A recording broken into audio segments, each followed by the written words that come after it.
अजित पवारांची narco taste करा, त्यांचा फोन जप्त करा अशी मागणी अंजली दमानिया यांनी केली। तर लोकशाहीमध्ये काहीही बोलण्याचा अधिकार आहे, मात्र अवमान करण्याचा नाही असं रुपाली पाटील यांनी प्रत्युत्तर दिलंय। एखाद्याचा जाणीवपूर्वक अवमान केल्यास कारवाई करण्याचा अधिकार आहे असं रुपाली पाटील यांनी म्हटलंय।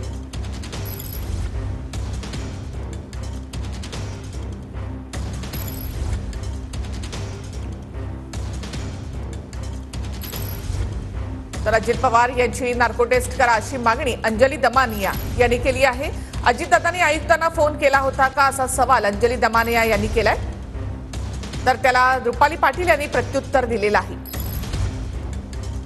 अनेक ज्या मुद्द्यांवर आता स्पष्टीकरण पाहिजेत। मला तर असं वाटतं अजित पवारांचा फोन सुद्धा जप्त झाला पाहिजे आणि खरं तर त्यांची नार्को टेस्ट पण झाली पाहिजे, कारण काल ते जे बोलत होते ते अतिशय खोटं, दादांत खोटं होतं।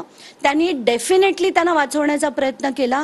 अंजलीताई दमानिया यांनी माननीय अजितदादांची नार्कोटेक्स करावी असे म्हटलेले आहेत। मुळामध्ये नार्कोटेक्स कुणाची करतात त्याला सुद्धा कायदा आहे, हे अंजली दमानिया यांनी पहिल्यांदा जाणून घेतलं पाहिजे। लोकशाहीमध्ये काहीही बोलण्याचा अधिकार आहे, परंतु जर एखाद्याची ती बदनामीकारक किंवा एखाद्याचा अवमानकारक करत असतील तर त्यांच्यावर सुद्धा ती कारवाई करण्याचा अधिकार ज्यांच्याविषयी बोललेले आहेत त्यांना आहे।